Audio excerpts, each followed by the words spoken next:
យើងទាំងពីរបានដាច់ស្រឡាញ់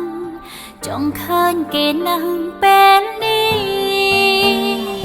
ទាញទូរស័ព្ទរៀបខលទៅហើយក៏សួរខ្លួនឯងដើម្បីអ្វីដឹងច្បាស់ថាគេមានថ្មីអូនគ្មានន័យដូចមុនទៀតទេ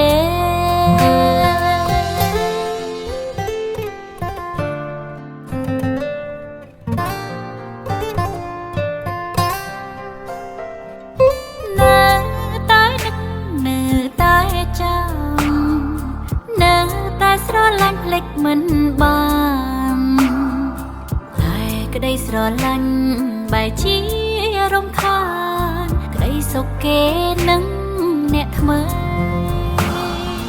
នៅតែនឹករលឹកនៅតែស្រឡាញ់ខ្លាំងទោះនឹងថាគេអងចិត្តហើយឲ្យតែកិនដល់គេអារម្មណ៍ខ្ញុំធូរស្បើយហេតុនេះហើយទៅភ្លេចគេមិនបានខ្ញុំមិនទៅរំខានឈរនៅម្ខាងមើលពីនេះសំឡឹងបងរីករាយនឹងគូថ្មីឃើញបងមានក្តីសុខអូនក៏ជោគជ័យ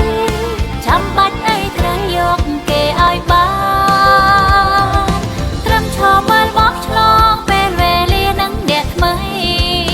អូនក៏បីធ្វើរឿងនេះយូរហើយបានឃើញបងញញឹមគឺអូនសុខណាស់ហើយព្រមលះបងគ្រប់យ៉ាងដើម្បីបងខ្ញុំមិនទៅរំខានឈរនៅម្ខាងមើលពីនេះ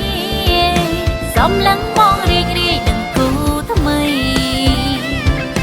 ឃើញបងមានក្តីសុខអូនក៏ជោគជ័យចាំបាច់អីត្រូវយកគេឲ្យបាននឹងឈរមើលបងឆ្លងពេលវេលានឹងអ្នកថ្មីអូនក៏បីធ្វើរឿងនេះយូរហើយបានឃើញបងញញឹមគឺអូនសុខណាស់ហើយព្រមលះបងគ្រប់យ៉ាងដើម្បីបងនៅនឹកខ្លាំងនៅតែបារម្ភបងគ្រប់